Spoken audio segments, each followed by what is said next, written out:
Hey guys, it's Yuta and welcome to my room.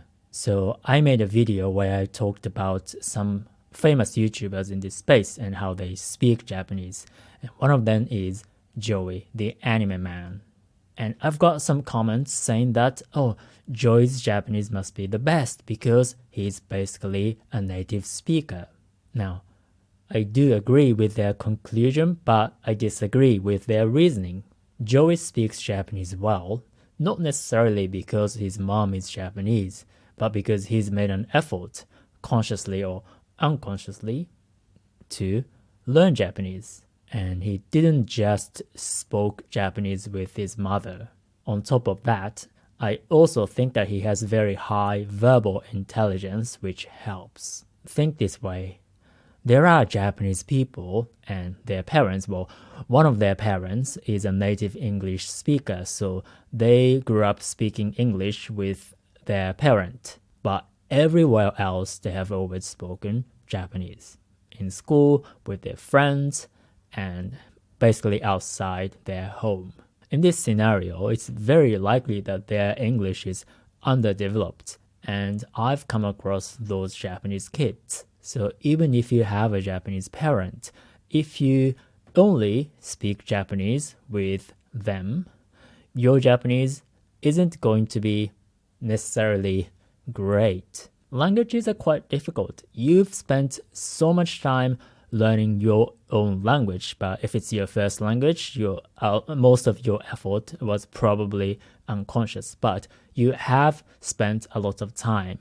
And I've known some Japanese kids who grew up overseas and made a lot of effort into learning Japanese outside their home and outside their local school. They might go to Japanese school on top of their local school to learn kanji, because you do have to spend a lot of time if you want to learn kanji. So just because Japanese is your first language and you have great pronunciation and spoken grammar, it doesn't mean you speak Japanese very well. It can mean, but it doesn't necessarily mean that. I've hired a lot of translators, and the best ones are actually Japanese people who grew up in an English-speaking country. And if you hear them speak Japanese, you would think that they are just regular Japanese people.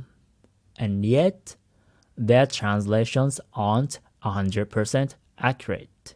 In fact, they make a lot of mistakes that seem quite easy for me as somebody who grew up in Japan full time.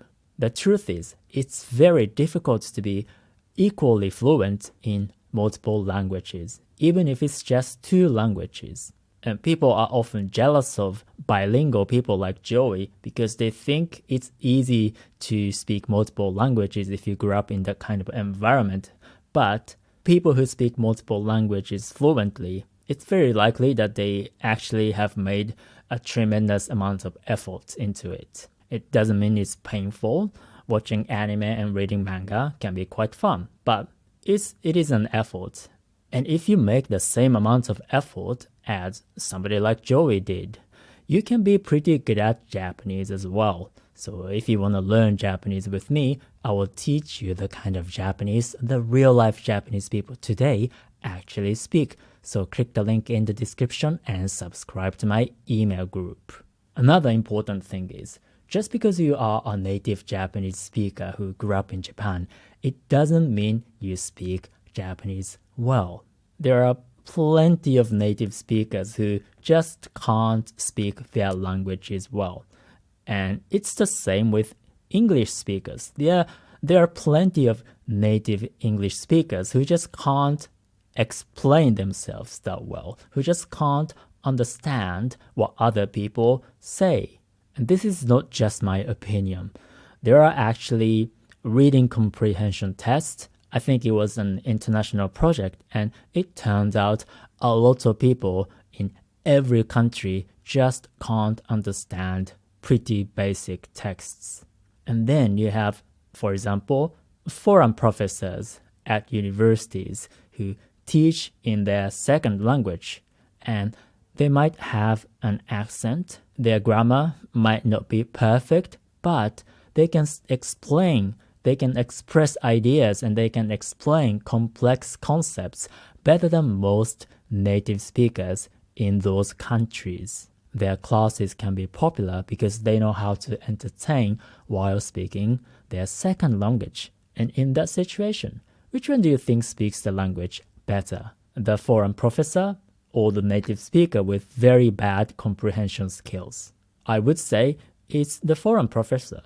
So good pronunciation, good spoken grammar is just one aspect of a language, and it's definitely not everything.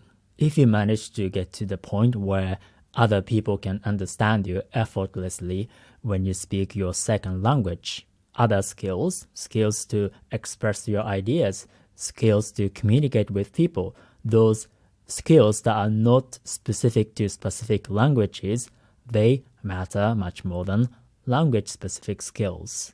And being a native speaker doesn't guarantee that you have good communication skills or you can articulate your thoughts. And with Joey, I think he has very high verbal intelligence, and I can tell by the way he speaks English.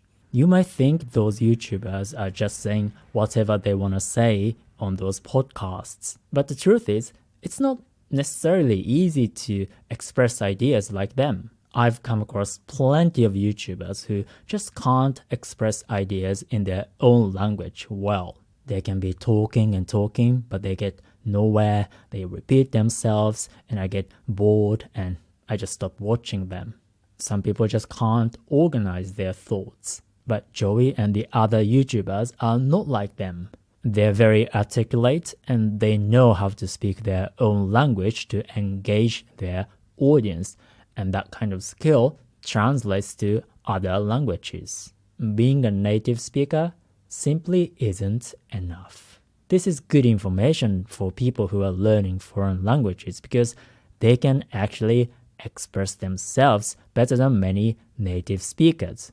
So if you want to speak Japanese, and I will teach you the kind of Japanese that real-life Japanese people actually speak so that you can express yourself very well in Japanese.